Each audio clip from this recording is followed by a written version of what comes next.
Tentando só fazer um escaneamento, assim, do nosso corpo, onde estão os nossos pés, superfície que eles tocam, as mãos, onde é que elas estão tocando, um pouquinho da nossa respiração. Só observar.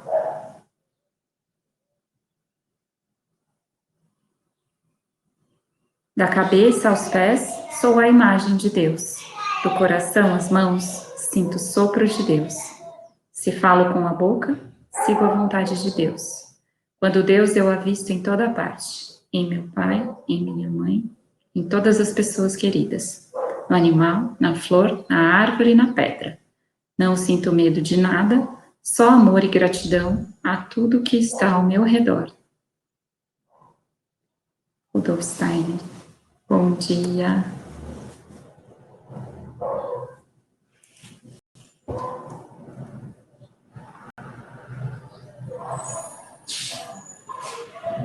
Depois eu coloco lá no grupo, mas essa é a oração do 1º setembro, para a gente adentrar o nosso estudo hoje.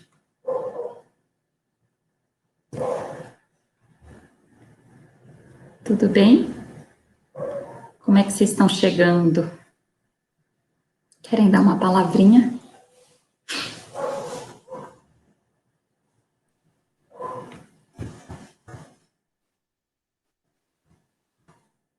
Bom dia, Ana. Bom dia. Tudo bem por aí? Oi, Henriette, bom dia.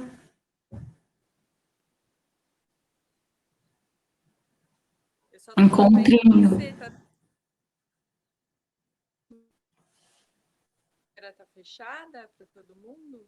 Não. Eu tô vendo a Marina, a Ju, a Thaís.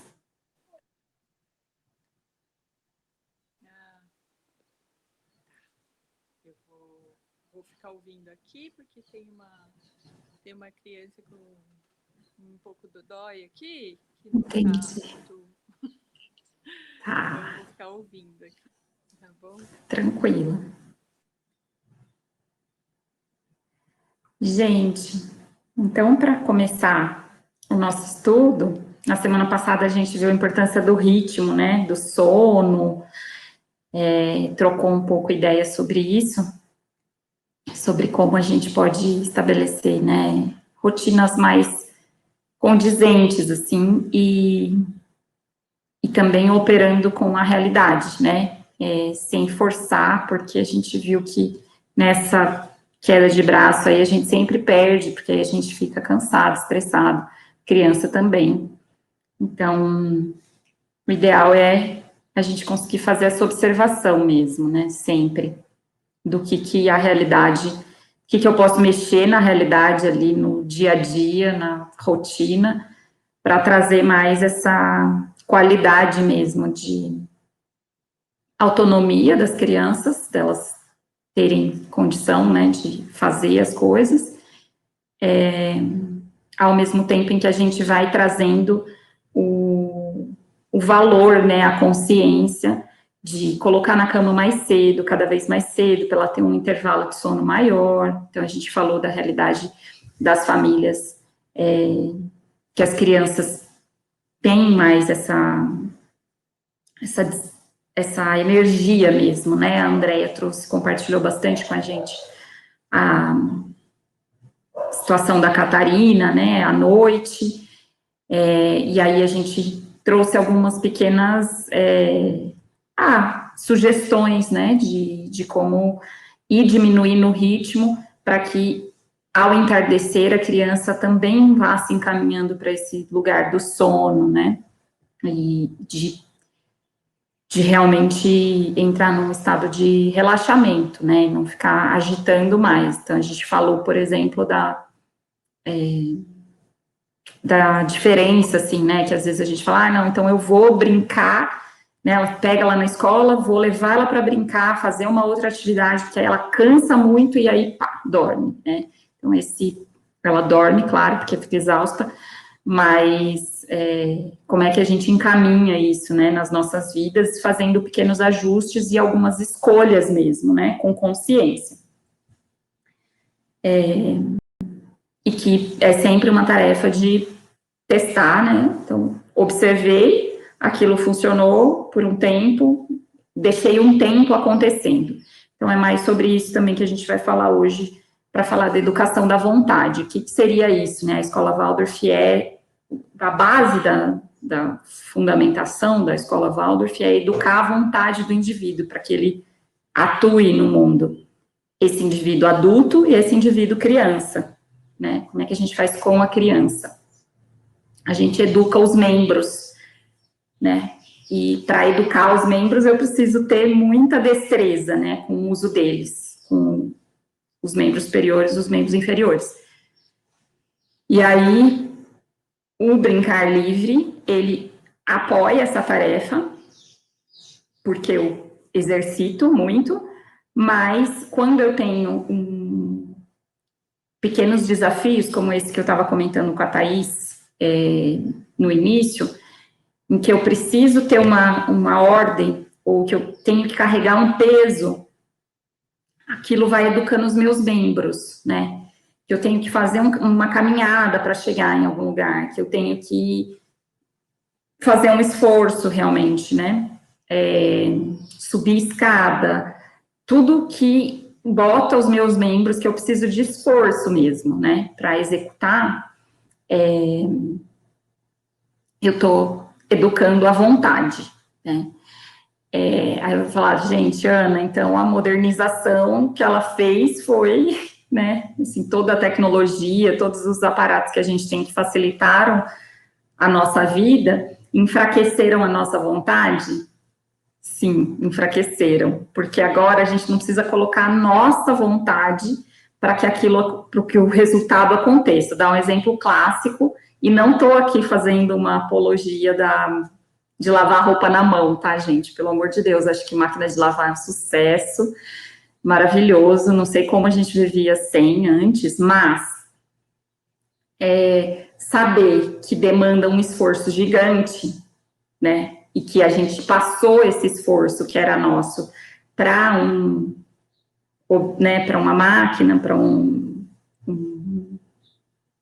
eletrodoméstico que faz para a gente, deixa a gente um pouquinho menos tonificado nessa vontade.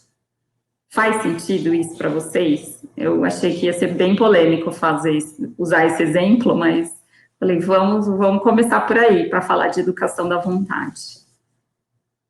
Me digam.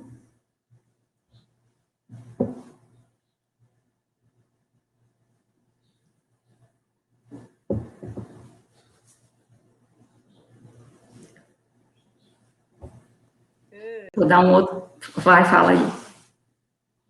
Então, eu falo... Você parar de conversar. Eita. Menina brava aqui. Bom, filha. Não quero. Bom, gente, depois eu falo. Já não dá agora. É difícil aí. Querendo uma atenção. Fiquei pensando nesse exemplo, né? Mas a gente tem vários outros. Bom dia, gente. Estou aqui com uma alergia. Mas fiquei pensando na nossa vontade, por exemplo, de fazer coisas que poderiam ser mais prazerosas também, né? Assim, cozinhar, né? O deixar a casa organizada ou mais bonita. Não estou dizendo de fazer a faxinona, que também poderia ser uma vontade, né, de estar no ambiente limpo. Por que a gente também, às vezes, vai deixando? E eu acho que tem uma questão cultural nossa, que não pode descolar nunca, né, machista, patriarcal e tudo mais, mas também tem essa coisa de estar feliz num ambiente mais belo, de ter vontade de fazer parte desse ambiente, de que ele não fique pronto, que eu saio e volto e tá tudo lindo, tudo pronto, né, que eu não acompanhe esse processo. Então, a gente foi perdendo mesmo isso, E eu acho que tem uma questão também da nossa posição, né, enquanto mulher também no mercado, de viver essa vida num outro tempo, que não é mais o tempo da casa só, ou só o tempo da família, dos filhos e filhas, a gente busca outras realizações também, de um fazer que também é outro, né? Fugiu um pouco, talvez, do que você estava querendo trazer, mas é meio complexo, né? Não... Enfim, por exemplo, a minha realização profissional, ela também está num outro âmbito, que não só do fazer com as mãos as coisas da minha casa, mas também fora, né? E eu acho que esse período de pandemia, ele também agravou essa situação, né, Ana? Porque até a nossa vontade de fazer foi ficando cada vez mais bloqueada do para fora, né? Agora, o fazer para dentro talvez seja uma motivação. No começo, a gente arrumava a gaveta, buscava coisa para fazer, virou tudo por meio do computador, inclusive o grupo de estudo, né? Que tem seu lado bom, de a gente estar aqui, cada uma num lugar, fazendo outras coisas, e tem o seu lado ruim, da gente não poder se abraçar, de não ter esse calor que a gente fica tentando buscar pela tecnologia, né? Acho que é isso.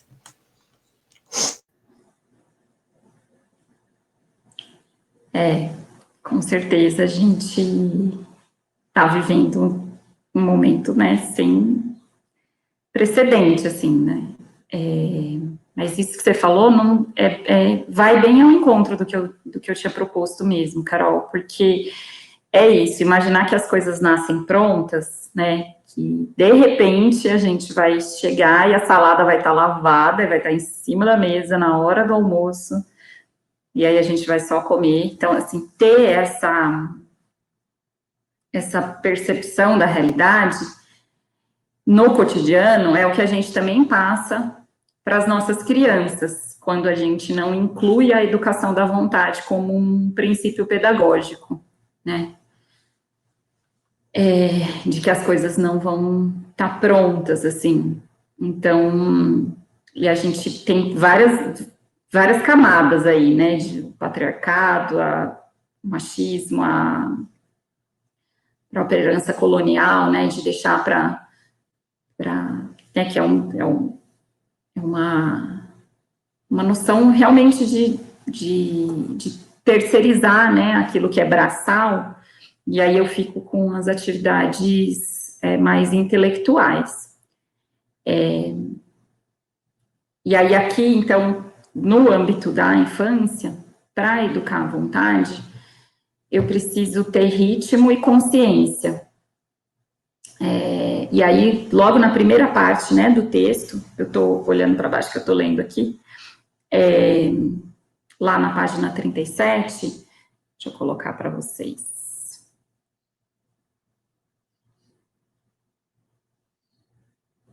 A gente fala da formação de hábitos mesmo, né? De como é que eu crio, então, na vida prática, hábitos que sejam mais benéficos para esse exercício. É como se fosse um tônus mesmo que a gente está querendo criar, né? Então, para isso é necessário abrir espaço e, com consciência, criar um fluxo rítmico no dia.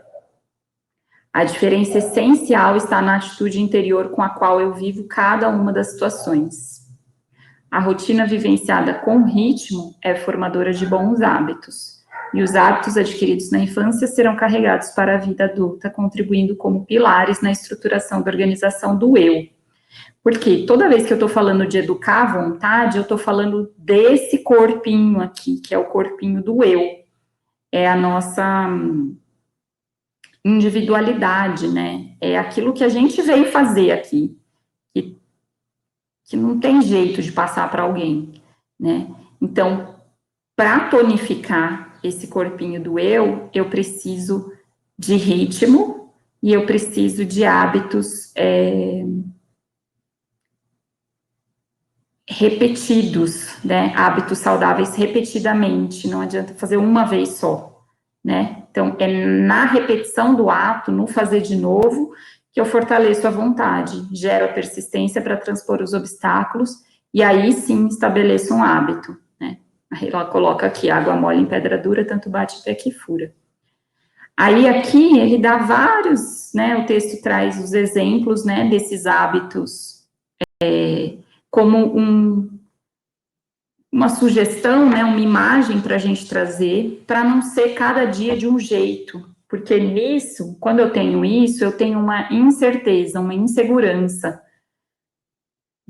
de como vai ser, né, o dia seguinte, e aí a gente vive num estado de alerta, gera estresse, né, para todos, e no caso das crianças, gera uma noção de que a gente não precisa planejar, né? De que as coisas elas vão acontecendo, assim, né?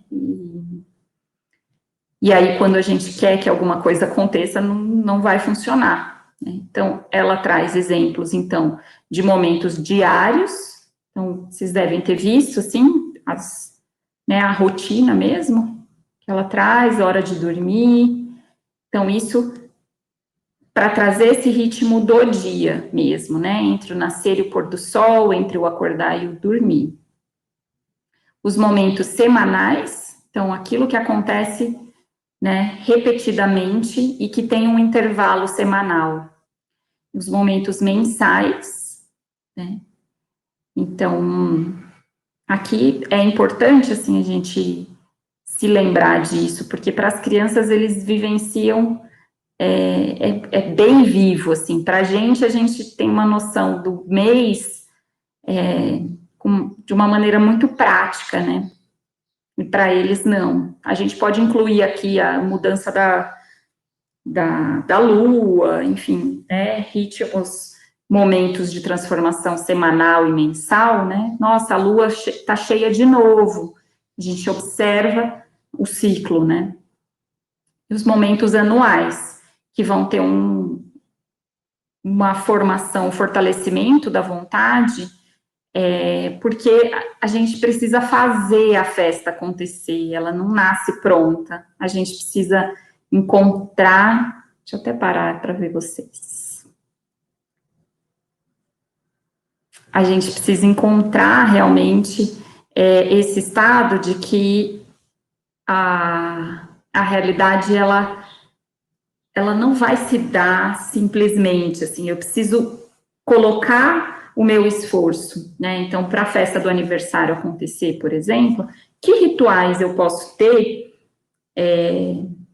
que já vão me dizendo, né, que vai chegar o aniversário? Então, pode ser um calendário, por exemplo, né, se a criança é um pouco mais velha, no caso do Isaac, ele fez aniversário semana passada, né, dia 11, e aí ele estava assim, um mês antes, ele já estava lá contando os dias. Nossa, agora já faltam 15 dias, faltam 14. Nossa, hoje falta. Isso vai criando na alma da criança que algo importante vai acontecer, né? Para a gente vivencia isso desse planejamento muito mais no âmbito profissional, assim, né, de que a gente planeja, porque a gente tem uma tarefa para entregar, uma missão para cumprir, enfim, um projeto para terminar. Mas, de que forma eu consigo colocar na minha vida sem que seja uma vida quadrada, assim, né, tem uma amiga minha, a Thaisa, que falava, Ana, não dá para acreditar, você entra de férias e você faz um checklist, assim, né, a vida fica muito dura. Então, não é para ser isso, tá? Tá errado, assim, já aprendi a ficar um pouco mais leve com esse planejamento. Mas para a criança, é muito importante a gente ir vivenciando. Então, por exemplo, daqui do aniversário do Isaac, a gente fez o calendário. Aí, uns 3 dias antes, eu pego os álbuns de fotografia, que normalmente ficam guardados aqui nesse armário. A gente não vê no cotidiano, assim, não é uma família que tem hábito de ver foto, né?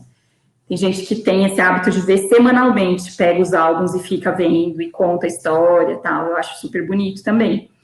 Não é o caso daqui de casa. Mas aí, perto do aniversário, a gente vê as fotos de quando eu estava grávida, então, os lugares que eu ia, as viagens que a gente fez, enfim, fica vivenciando isso para no dia chegar. Então, aí eu marco temporalmente. Nisso, eu precisei, aí falar, Ana, mas o que você educou, né, da vontade aí? É justamente ter colocado uma intenção e ter executado essa intenção.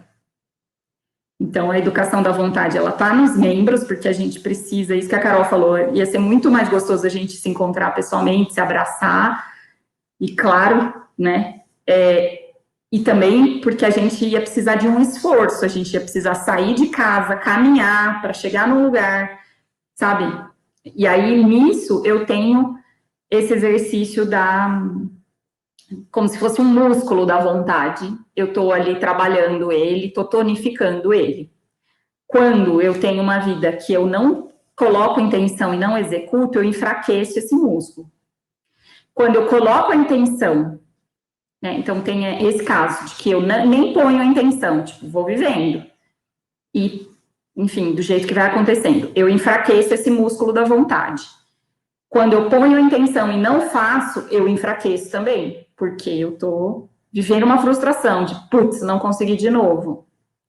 Então, a gente coloca exercícios que vão ser possíveis de ser executados, mas que trabalhem, não adianta não trabalhar, né?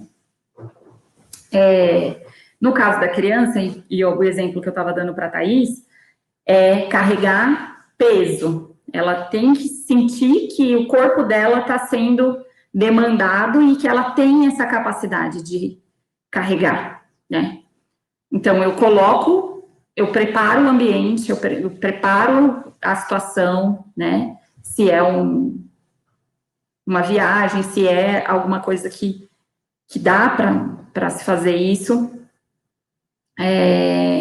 de modo que faça sentido também, né?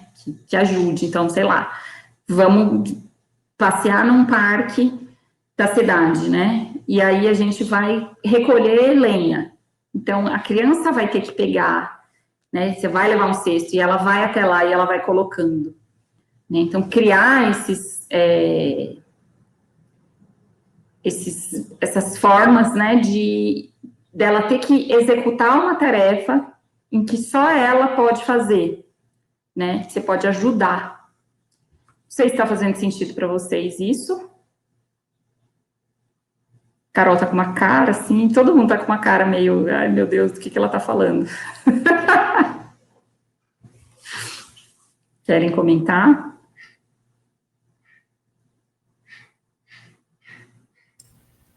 Eu quero comentar um pouco, Ana, eu acho que pegando o que a Carol estava falando, né? Bom dia, gente. Não dei bom dia. Eu acho que tem essa questão, assim, nós estamos aqui, eu não sei se somos todas mulheres, né? Tem algumas pessoas que eu não sei quem são, a Henriette, que abriu e fechou, a Ana também, né? Eu não sei se estamos entre mulheres aqui, né? Mas eu sei que com as mães acontece muito isso que a Carol está falando, né? O que eu sinto e que eu vejo também no meu trabalho, né? Porque eu me dedico muito a atender mães, né? Então, a gente tem carreira, né? A gente tem outros interesses. A nossa maternidade atualmente está sendo cada vez mais tarde, justamente porque a gente vai se desenvolvendo, né? Nos nossos interesses. Aí os filhos vêm já nos 30 e poucos, para algumas perto dos 40. Então, já aconteceu muita coisa na vida e muitas vezes essa realidade da casa e da família, ela fica pequena, né? E aí fica difícil, né, conseguir realmente enxergar um jeito de dar um espaço para cada coisa, né? Eu acho que é um desafio, né? Para mim faz bastante sentido isso que você está falando. Eu vejo assim em mim, né? Essa necessidade de fazer coisas com o meu corpo relacionadas, né? A esse cuidado do meu espaço, a esse cuidado da minha família, ao autocuidado, né? De não ficar só no trabalho intelectual e no cuidado da criança, né? Que são assim, acabam sendo assim prioridades, né? Porque é aquilo que a gente não tem como delegar, né? Mas assim, que delícia que é, né? O dia que dá para ir para o fogão, fazer uma comida, que é uma coisa que eu gosto de fazer, né?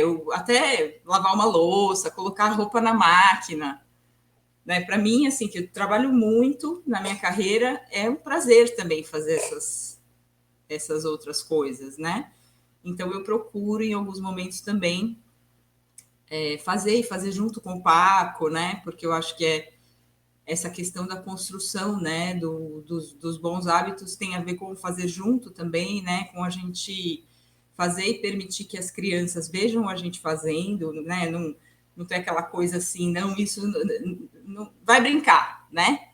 Isso é uma frase muito clássica, né? Assim, vai brincar, né? Porque a criança não pode estar brincando enquanto ela está ali junto com você, colocando, de repente, a roupa na máquina, né?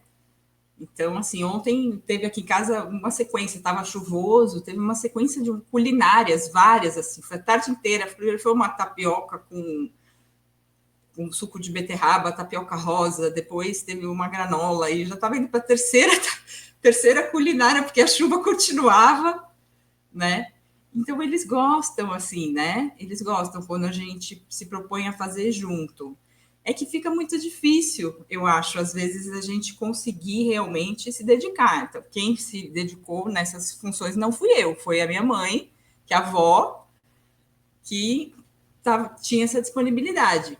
Eu também faço isso de vez em quando, mas não consigo fazer toda semana, né? E eu acho que essa é uma realidade das mulheres de hoje em dia, assim, né? Que procuram equilibrar vários pratos. Não sei, tenho essa impressão.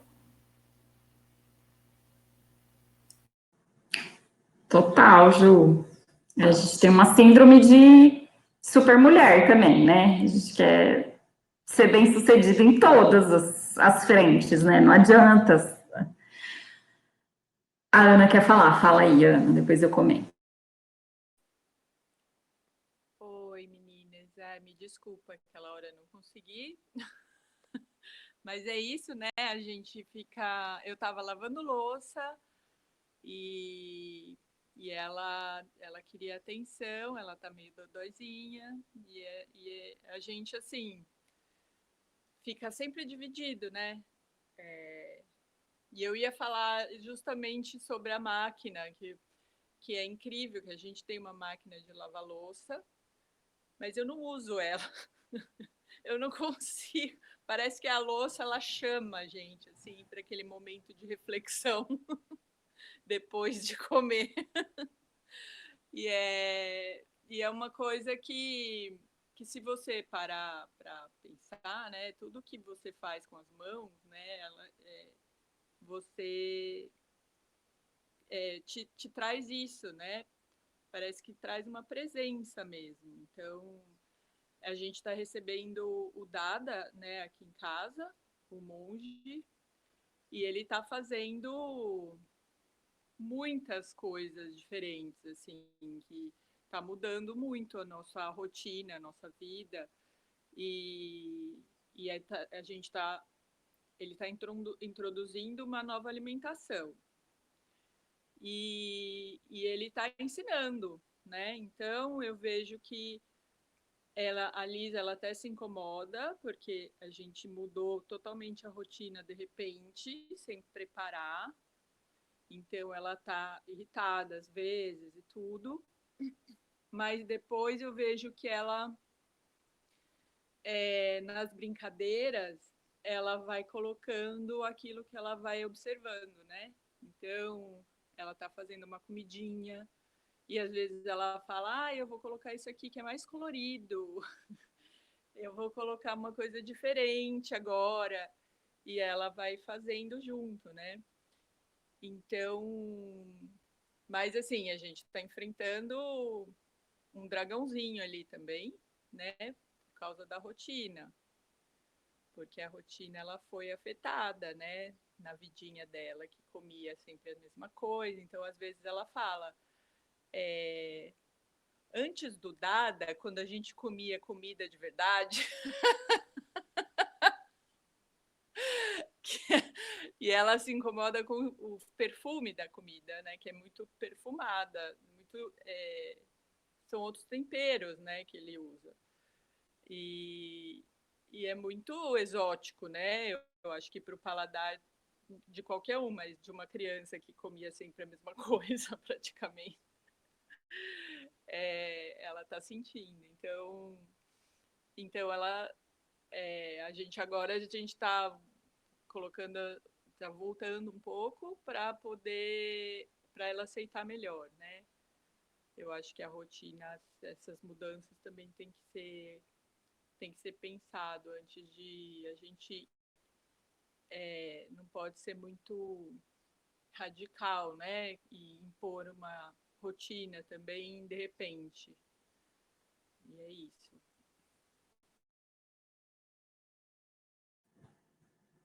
Com certeza, Ana. Carol queria falar.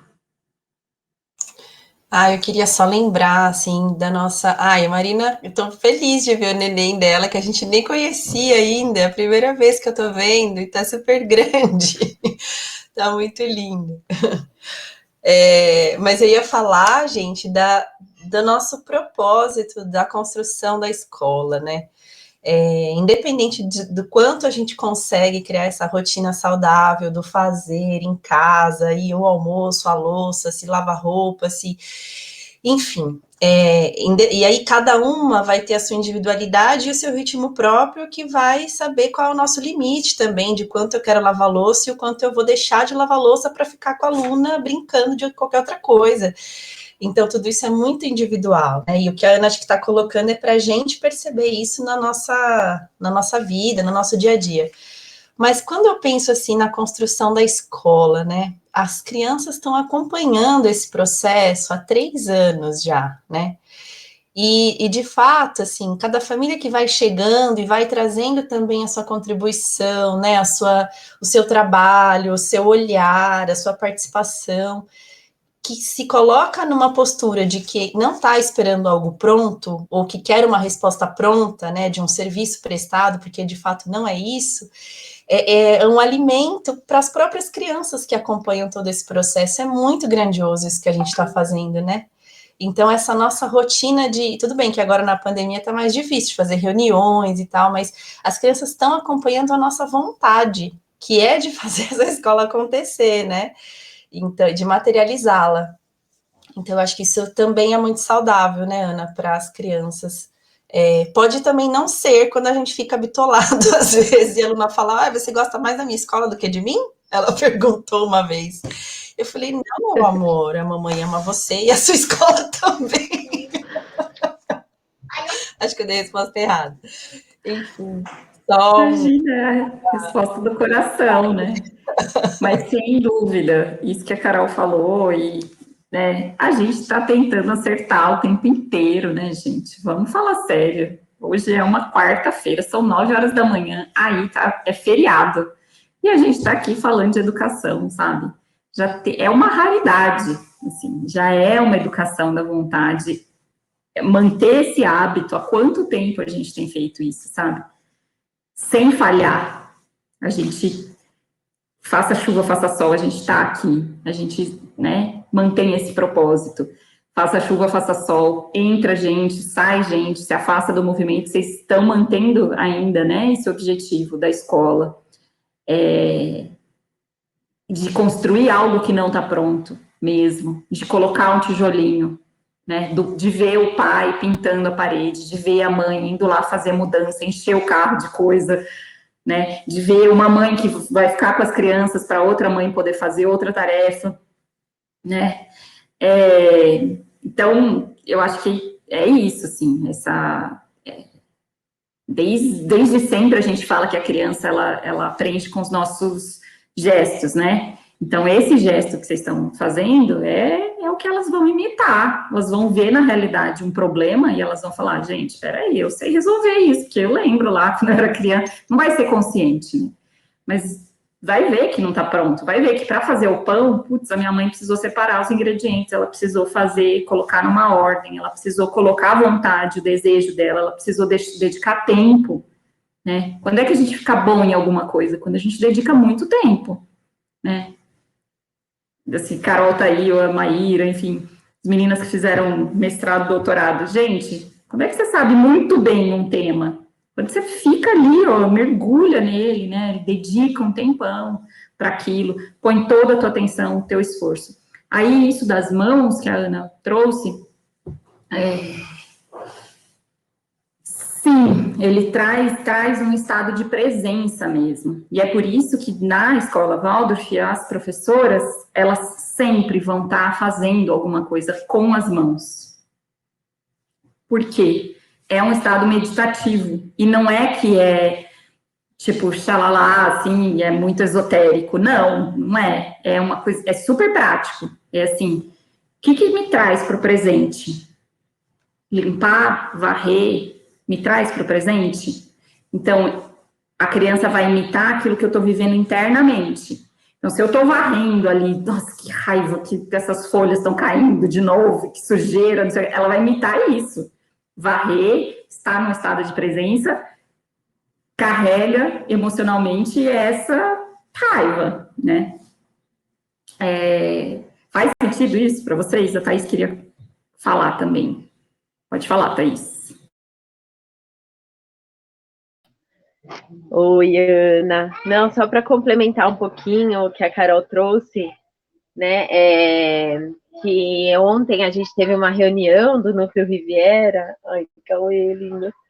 E muitas famílias novas chegando, né? E foi muito legal, porque a Bárbara e a Cat também, né? As mamães novas, que umas chegam já no espírito e sabendo um pouco mais que é a iniciativa Waldorf.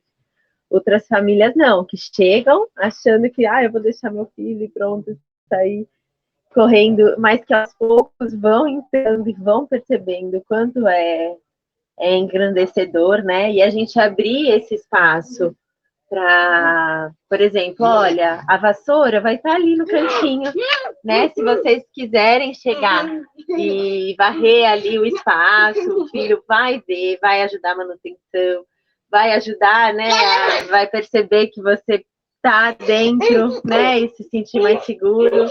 Então, o quanto esse tempo também, respeitar o tempo de cada um é importante, né? É muito lindo mesmo. Todos falam dessa grande diferença que faz em casa. Dá oi pra vovó. Oi, vovó! Olha o Cauê. Tia Maíra! Olha o Cauê! Olha o Cauê! Ai, que delícia! Ai, gente, ela mandou falar que o Cauê tá envenenado, que ontem ele comeu uma planta envenenada no quintal. Ela tá com essa história. É verdade! É verdade!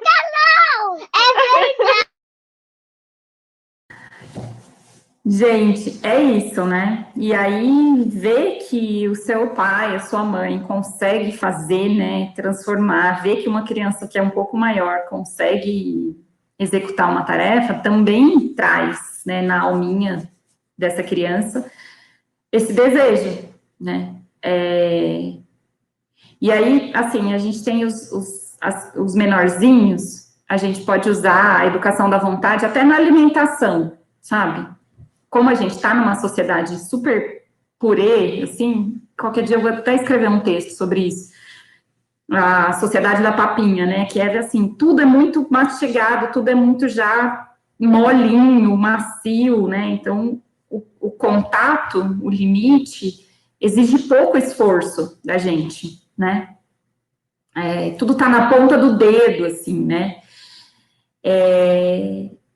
então, dar alimentos duros para as crianças, né, inteiros. Então, assim, eu posso, é mais fácil, eu, né, corto a maçã e dou os pedaços de maçã, vai fazer menos sujeira? Vai fazer menos sujeira. Mas eu preciso que aquela criança exerça essa vontade para comer, né? Então, até nisso a gente pode ter uma consciência mais pedagógica mesmo, quando a gente oferece, né? Então, oferecer alimentos duros, mais durinhos mesmo. Então, vai fazer o brócolis, deixa ele um pouquinho al dente, e a criança ir se acostumando, porque ela vai trabalhar, né, na mastigação também, essa força de vontade, né? Do que simplesmente a gente enfiar papinha, né, na boca, que é fácil de engolir, que atende ali uma necessidade nutricional, que realmente funcionou, mas e aí, né? E o indivíduo? E o que a gente quer fortalecer é esse corpinho do indivíduo, que é o corpinho do eu, para falar na linguagem da antroposofia. Né? No âmbito do adulto, aí só vamos Descascar, né, Ana? Desculpa, Paula, Até fala de novo, por descascar as favor. frutas, assim, até descascar as frutas, assim, muito pequenas, conseguem, né? Consegue. Ou se consegue. E assim, mesmo laranja, tudo bem, não vai dar a faca para criança tão pequena, né? Os maiorzinhos de 5 anos, assim, eles já até têm um pouquinho mais de destreza. A gente não vai dar a faca, mas aí corta a laranja em 4, e aí ele vai ter que tirar a casca, sabe? Assim, para ele comer, ele quer comer. Aí ele vai ter que fazer um esforcinho que é dele ali. Certo, gente? Eu acho que, assim, não tem contraindicação dar peso para criança. Peso mesmo, sabe? Leva essa cadeira daqui até lá. Assim, claro, quando tiver uma função, né, gente? Não vamos... Minha grande crítica à abordagem montessoriana é essa, assim, porque às vezes a coisa não tem uma finalidade, né? É só atividade pela atividade ali. Aí não faz sentido mesmo, né? Porque a criança vai falar, gente, para que eu estou fazendo isso, né? Estou lá na mesinha de atividades deles. Eu acho lindo, maravilhoso, mas tem umas coisas que não faz sentido. Então, não dá, vamos fazer aquilo que faz sentido. Então, a gente está estendendo roupa, então dá um lençol para a criança estender, que é difícil, né? Como é que ela vai fazer? Vai demorar mais? Vai demorar, porque a gente vai ter que dobrar ali junto com ela e tal. Mas ela vai ter que ir incorporando esse hábito. Arrumar a própria cama, putz, é básico, fundamental para fortalecer essa vontade, né? Porque é o lugar que você dormiu. Vai ser na primeira noite que ele vai arrumar a cama e ficar bonitinho? Não, não vai. Você vai ter que parar lá e fazer junto. Ele vai ver que precisa esticar, que demora. Então, acho que a gente tem isso, assim, esse compromisso de dar tarefa que seja difícil mesmo para a criança executar. Que na primeira vez ela não vai querer, que ela vai chorar, ela vai falar que é difícil, ela vai falar, amanhã eu faço. Depois ela vai incorporando, mas aí é a repetição mesmo, né? Alguém quer falar? Vamos voltar. Ô, Ana, posso falar Eu uma tenho um coisa? pouco de dificuldade, Ana, de lidar com essa frustração dele não conseguir, sabe? Como mãe cansada, a gente fica um pouco desestimulada a fazer essa repetição várias vezes, né? Ai! Que lindo! Oi, Cauê!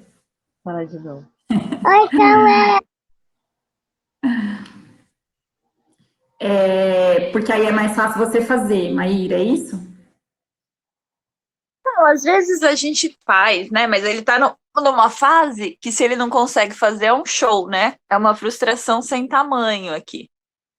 Então, já tive melhor nesse quesito. Ai, ataque de beijo aqui. Tá. Peraí. Mas de qualquer natureza, sim?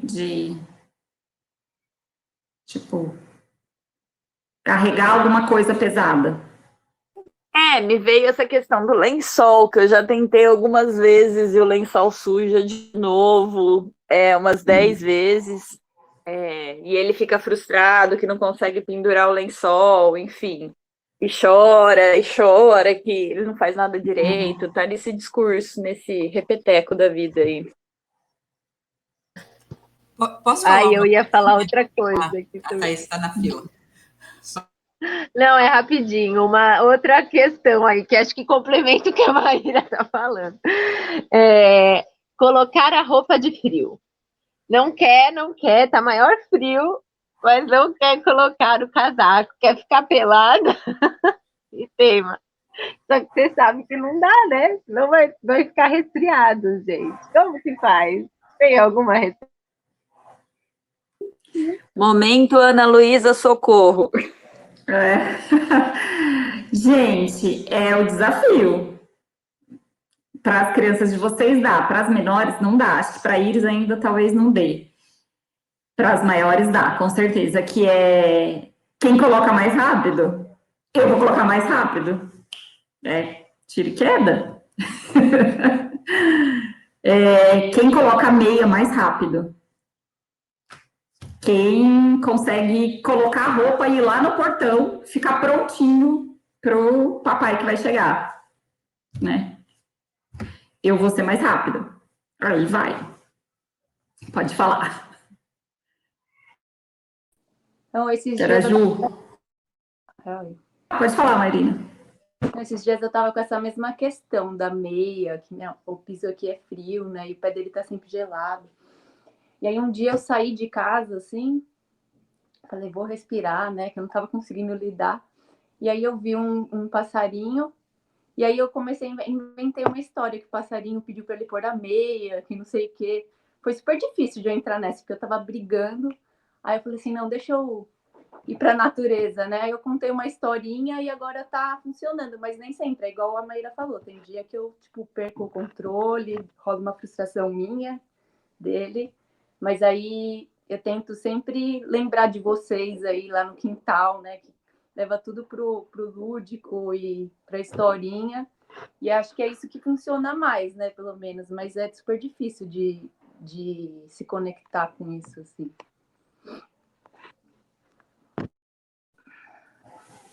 Legal, Maíra. A Marina, a Ju também. A Ju vai ter que atender. Acho que ela se despedir mesmo. É isso, gente. Assim, o grande segredo é que imagem que eu consigo trazer. Porque o discurso trouxe a gente para esse lugar aqui de sociedade competitiva, exausta, né? Na argumentação, no discurso, não vai funcionar com a criança, de jeito nenhum, nunca. Assim, raramente vai funcionar. A gente faz acordo, a gente também usa desse recurso, mas vai ter que ser a imagem. Então, escutei do passarinho, é ótimo, né? Hoje de manhã eu estava atendendo uma mãe que está com a criança, ela tem 2 anos e 3 meses, ela está exausta de amamentar à noite, ela quer fazer o desmame noturno, mas não está conseguindo, enfim. E aí hoje foi a primeira noite que a Helena dormiu, das 8h30 da noite até as 7 da manhã. Aí eu falando com ela sobre isso, assim, sobre o quanto que a gente precisa conseguir, né, que fique saudável para as duas partes, né, que não vai dar para a gente entregar tanto, assim, porque vai ter uma hora que a conta chega para a gente, né, e aí ela estava me dizendo que ela está super irritada e tal, e aí eu falei, olha, aqui, o que funcionou para a gente na hora que escurece, não tem jeito, os animais, eles vão dormir, se a gente fala alto, a gente acorda os animais, e não é legal. Porque imagina, um passarinho acordado 7 horas da noite. Não vai funcionar. Então, o sol foi dormir, a gente começa a falar baixinho. Aí, aqui, no caso aqui de casa, não sei como é que é a realidade de vocês, mas aqui ele acorda antes do sol. Então, acordou antes do sol agora, né, que tá amanhecendo mais tarde. Não tem jeito, a gente tem que continuar falando baixinho até o sol nascer e ficar claro lá fora. E aí a gente faz essa imagem, né, casar com uma ação nossa. Então, essa imagem dos bichos dormindo casa com uma ação que eu tenho aqui dentro de casa.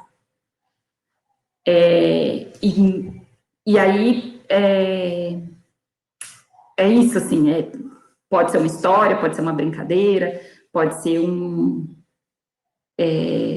uma tarefa, né, que a gente vai dar para esse momento da manhã ou da noite, mas definitivamente vai ser ficar insistindo ali, né, na coisa, porque quando ele percebe que tá te tirando do sério mesmo, é aí que ele vai testar mesmo, porque é da natureza, né, dessa fase da vida. E acho que é da natureza humana mesmo, né, quando a gente se depara com uma resistência, a gente fala, agora eu vou atravessar, né. Claro, tem alguns que vão ter essa postura mais combativa por N fatores, né? A gente pode até entrar nesse mérito aqui, a Maíra vai morrer de rir se eu der esse exemplo, mas assim, a capricorniana, que quando recebe um desafio, ela fala, agora que eu vou, né, ter um limite, porque tem uma composição ali, né, da personalidade e tal. Enfim. Mas é isso, gente, é conseguir criar, e aí ter tarefas que ele faça, eu fiquei pensando nesse exemplo do Cauê também, que ele faça e que ele se sinta, nossa, olha como eu consegui fazer. Então, sei lá, aqui em casa, um pouquinho maior, mas quando ele conseguiu fazer a tapioca dele, sozinho, sabe? E ficou, tudo bem, sujou o fogão inteiro, mas conseguiu fazer, virou a tapioca, fez, né? É uma conquista, assim, aí, animicamente, ele experimenta isso. Olha como eu sou capaz, né? E a gente ir encontrando. Tudo bem? Queria só ir mais um pouquinho do texto para a gente encerrar. Umas 10h05, pode ser? No desenho ele está se superando muito e vibrando com isso. Ah, que legal, ó, esse retorno é muito bom, porque aí o desenho também ele indica isso, né? Pra gente. A professora é maravilhosa. Ela vai dando esses Gente, os retornos, desenhos né? do Cauê são sensacionais. Como mãe, Isso. falando. E aí, é isso, né? É ir olhando para esse despertar, para essa... Nossa, olha, que gostoso que eu sei isso, que eu consigo isso, né? Vou só compartilhar mais um pouquinho para a gente não avançar tanto. A gente falou dos ritmos, né, de incluir mesmo, ela traz várias referências aqui, até de escolas de meditação, para falar do ritmo, e aí a gente entra nesse tema do limite mesmo, e da autoridade, que são remedinhos, né, a gente vai precisar usar, né, e vai ter momento que a gente vai achar que está passando da conta, e não está, porque a criança está pedindo isso, né, ela está pedindo contenção. Então, por meio do ritmo, como já vimos, a criança se apropria do tempo e do espaço e de suas relações no fluir da vida. Da mesma forma que o ritmo, os limites são essenciais para o desenvolvimento saudável. Trazem para a criança a segurança, fazendo com que ela perceba a si própria, o outro e o mundo ao seu redor. Aí, vou voltar naquele exemplo que eu dei para a Thaís, né, da criança que sai, você está andando e ela vai lá na frente. Não tem exatamente um problema se você está numa situação que dá para acontecer isso, né? Não vai ser em qualquer lugar que vai dar. Mas a gente pode facilitar o limite. Então, no caso que eu falei para a Thaís, quando você vai sair com um monte de criança, você vai com uma corda e faz um nó na corda, e cada criança pega no seu nó e conta uma história, né? Então, de onde vocês vão chegar, então que a criança precisa caminhar ali naquele trilho, que cada nozinho é um vagãozinho daquele trem, então que ela... o fulano saiu do trem, saiu do seu vagão, como é que ele entra de novo? Aí ele vai querer pegar. Porque o limite... Por isso que é bom, né, na própria arquitetura do espaço que a gente está ocupando com a criança, facilitar as vítimas. Então, a gente põe contenção mesmo, né? Então, aqui é o cercadinho onde a gente pode ficar, né? Então, criar pequenas barreiras vai ajudar muito e vai ajudar a gente a não precisar ficar falando não, porque a pior coisa, pior palavra que existe, né, dentro da educação infantil, principalmente, é o não. Porque o não... ele vai imitar o que a gente está fazendo, e aí ele vai começar a falar não também, que é o que ele está escutando sempre, né? Então, se tem um limite que já está dado espacialmente, que ele não consegue né, ele vai ficar mais confortável para todo mundo, né? Todo mundo vai ficar mais seguro. E esse da corda, no caso de espaço aberto, também é uma boa alternativa, e é um limite que a gente dá, né? Assim, sem ser muito... sem exigir tanto da vontade da criança, né? Você cria uma imagem, ela fica ali naquela imagem, e aí a gente consegue aglutinar ali, né? Elas ficarem em fila, andando juntas e não sair correndo, né? Não pode ser os pintinhos que estão juntos, eles estão indo para um lugar junto com a mamãe. Ai, um pintinho fugiu. Aí o mais velho, você pode ajudar ele a voltar, né, para o espaço? Então, criar essas imagens que possam trazer mesmo a criança para aquele limite que eu já coloquei, né?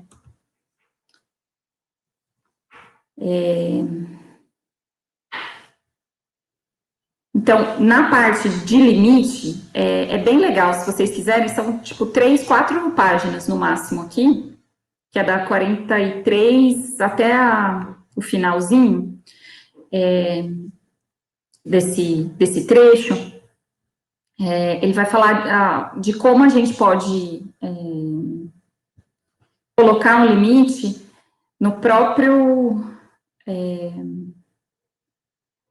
nas escolhas mesmo que a gente faz, né? Então, ela não é só o limite físico, não é só o limite disso você não pode, mas é a mãe ou o pai escolhendo algumas situações, né? Então, ela dá o exemplo de agora você vai dormir, agora é o momento do descanso, né? Como um momento mesmo que a criança, ela vivencia assim, putz, eu tenho esse contorno, né? E aí vai ter, quando a criança vai ficando mais velha, ela vai alargando esse limite, né? Ela vai conseguindo conquistar um espacinho, né, a mais, até a chegada dos 9 anos, que aí ela ultrapassa esse limite, né? O início dessa pré-adolescência que ela ultrapassa, que é o que a gente fala de... Ela começa o Rubicão, né? Ela atravessa um limite que não estava permitido. Mas até aí a gente foi colocando, assim, como se fossem as balizas, a gente foi abrindo um pouquinho, né? Então, agora é o momento com as crianças menores, é o momento que a gente dá todos os limites. E aí eles vão conquistando devagarzinho, né? E aí ela traz uns exemplos, assim, de como a gente conseguir estabelecer esses limites sem ser rígido. Porque a rigidez, pensar numa imagem, ela desvitaliza, né? A rigidez é a perda da água, se a gente imaginar. Então, fica duro demais. E aí não funciona, porque, especialmente no segundo setênio, a criança ela não vai obedecer pela rigidez, né? Ela até pode condicionar, a gente é tudo fruto desse tipo de educação, né? A gente foi condicionado, tal, na escola, a obedecer, ter um estímulo, ter uma resposta ou ter uma recompensa, e a gente consegue, mas na rigidez não vai funcionar, a gente precisa... Como é que a gente traz o limite com a vitalidade junto? É fazendo junto, é brincando junto, se divertindo junto, né? Então, ela traz esses exemplos também. Muito importante trazer o limite sem ficar racionalizando no primeiro CT. Então, o racionalizar não adianta, né? Porque ele desvitaliza. Não adianta não, é ruim, né? Porque o que a gente quer é trabalhar esse corpo de vitalidade. Ele construindo hábitos para que esse corpo etérico, né? Ele consiga operar no mundo ocupando o seu corpinho físico. Por isso, o livre brincar. Eu exercito o meu corpo, trabalho esse corpo e estou educando esse corpo da vontade, esse corpo de hábitos, né? Corpo etérico. Se eu falo, eu trago para um corpo que não é o corpo que eu estou trabalhando nesse momento, né? Que é esse corpo da liberdade, da consciência. E esse eu vou deixar para trabalhar um pouquinho depois, quando tudo já estiver um pouco mais pronto, né? Inclusive o corpo astral, que é esse corpo das emoções, né?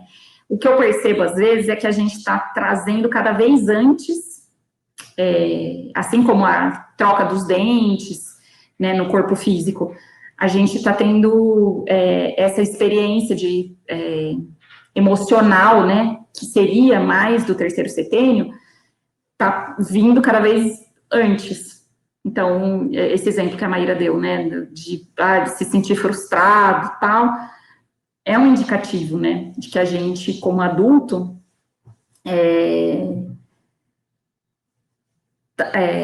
e também, enfim, dependendo do repertório, da onde a gente fala, a gente está trazendo essa linguagem das emoções também muito mais presente, né, e aí vivenciando isso animicamente.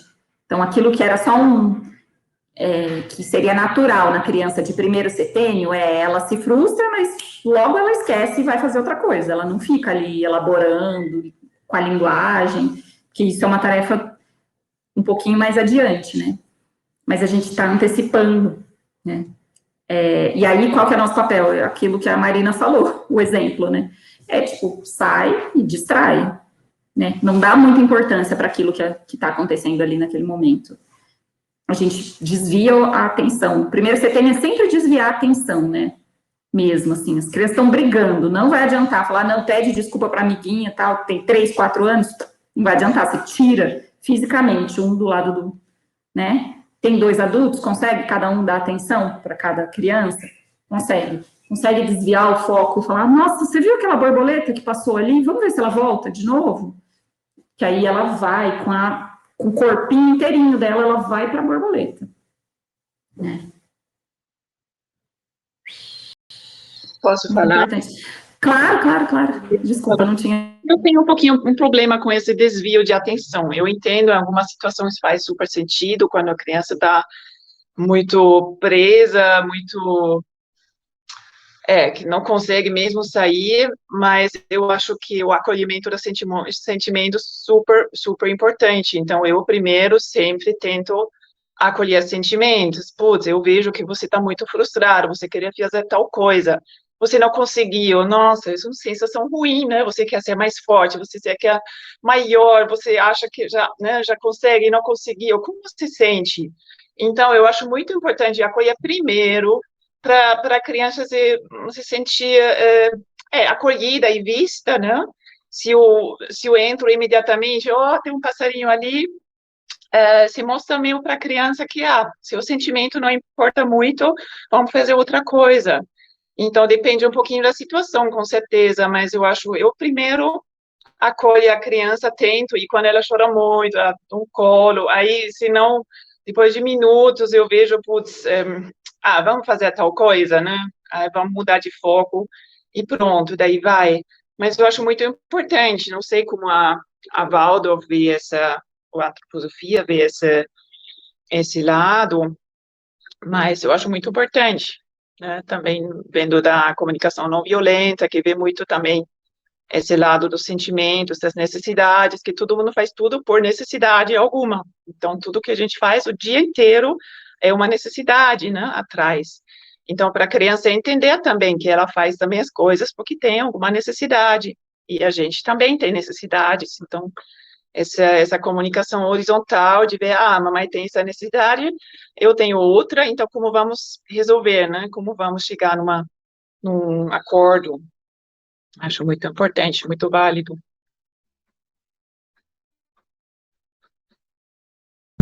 Adivinha o que essa carta faz? É um fogo. Como assim? Acertei? Que tipo de fogo você acha que é? Eu acho que faz todo sentido isso que a Henriette está falando. Posso falar do que a antroposofia fala, assim, do que eu já li. A gente não invalida aquilo que a criança está sentindo, mas a gente não traz para a linguagem. É um pouco diferente das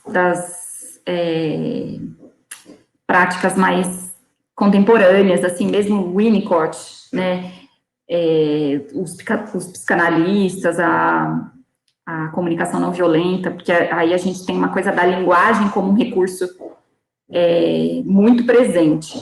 No primeiro setênio, dentro da antroposofia, a linguagem, ela é o gesto. Então, a gente imita o gesto. E aí, por isso que a gente desvia a atenção, não é para invalidar aquilo que a criança está sentindo, mas a gente faz um outro gesto, porque a gente quer que ela imite esse outro gesto, né? Ir em direção a algo que traga bem-estar. Mas eu acho, Henriette, de verdade, assim, que todos os caminhos, eles estão muito certos se a gente está observando aquela criança, né? E a antroposofia é bem...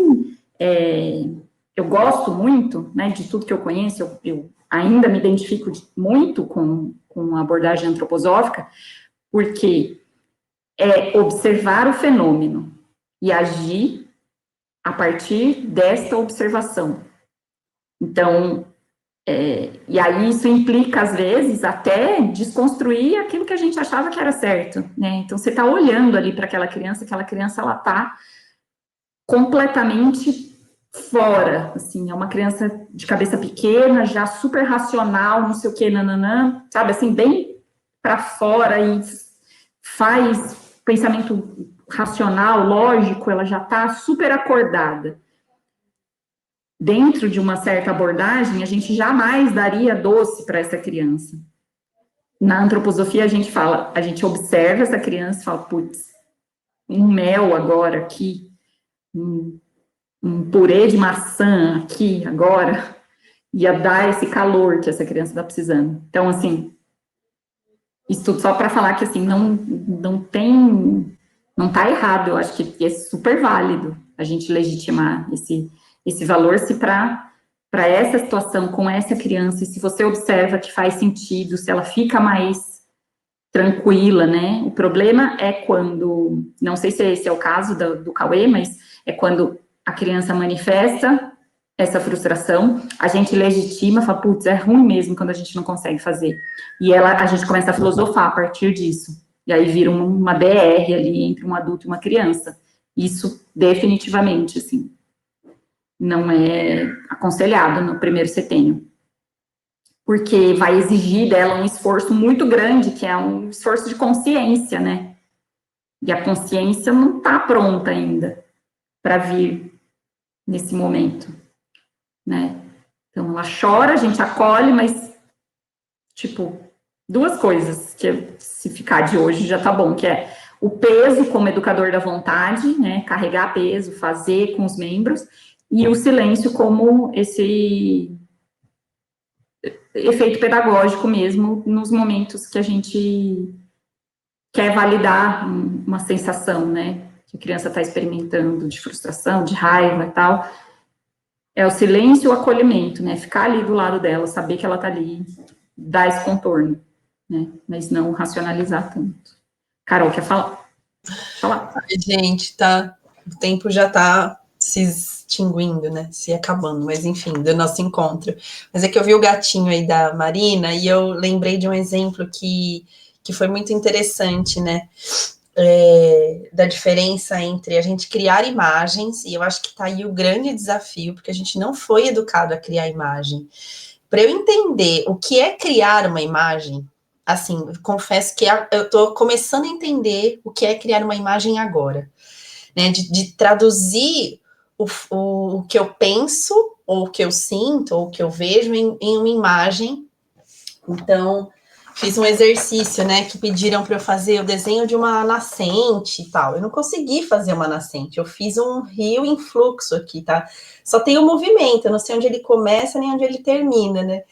E aí a pessoa que olhou meu desenho, era um exercício do curso lá do Colaborar, falou assim, porque você está no movimento, você está exatamente no setênio tal, que é esse movimento, você está num turbilhão, está no processo, você não conseguiu alcançar ainda, né, o que você queria e nem ficar muito preso na fonte, né, na origem.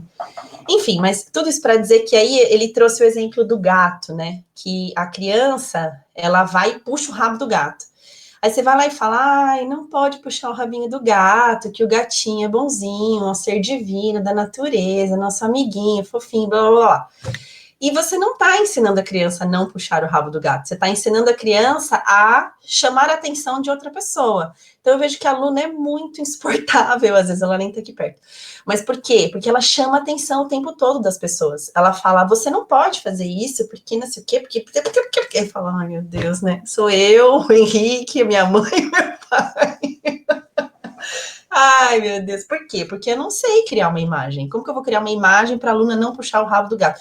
Isso requer uma habilidade, eu acho lindo as professoras, né, que estão estudando, a gente, né, também me incluo nessa, esse processo de autoeducação para a gente ir transformando a nossa verborreia, né, nossa só falar em imagens, né, isso que a Marina trouxe do passarinho, que é eu acho que é uma habilidade linda, né, desafiadora. Sim, com certeza. Gente, vamos aproveitar então o feriado de vocês. Adorei o estudo de hoje. E a gente se encontra na semana que vem. Só vamos encerrar mesmo para não passar tanto daquilo que a gente se propôs, né? Porque educar a nossa vontade também, manter esse ritmo e esse compromisso. E aí eu vou deixar uma indicação lá no grupo, que são 6 exercícios complementares, e aí vou pedir para vocês fazerem o primeiro só, tá? Que é o Steiner deixa como a educação da vontade, esses exercícios. Só vou deixar o primeiro para vocês, aí quem quiser avançar, a gente faz o segundo, daqui a um mês, tá bom? Quem tiver afim, claro, né, de fazer.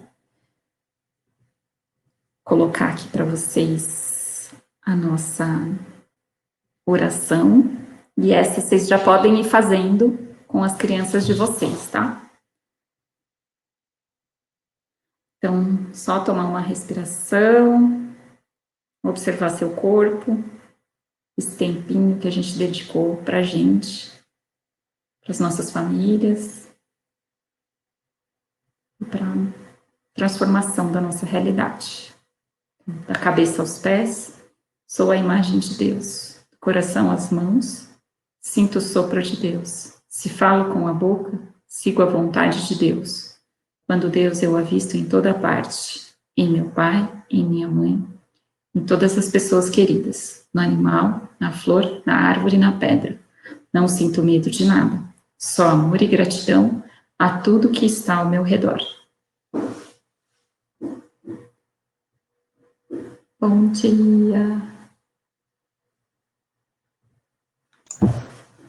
Bom dia, querida. Obrigada. Tchau, obrigada. Um beijo para vocês. Eu vou ter que sair rapidinho hoje, desculpa. Então, vai. Beijo. Tchau, tchau. Beijinho. A gente vai lá ver a casa, né, agora.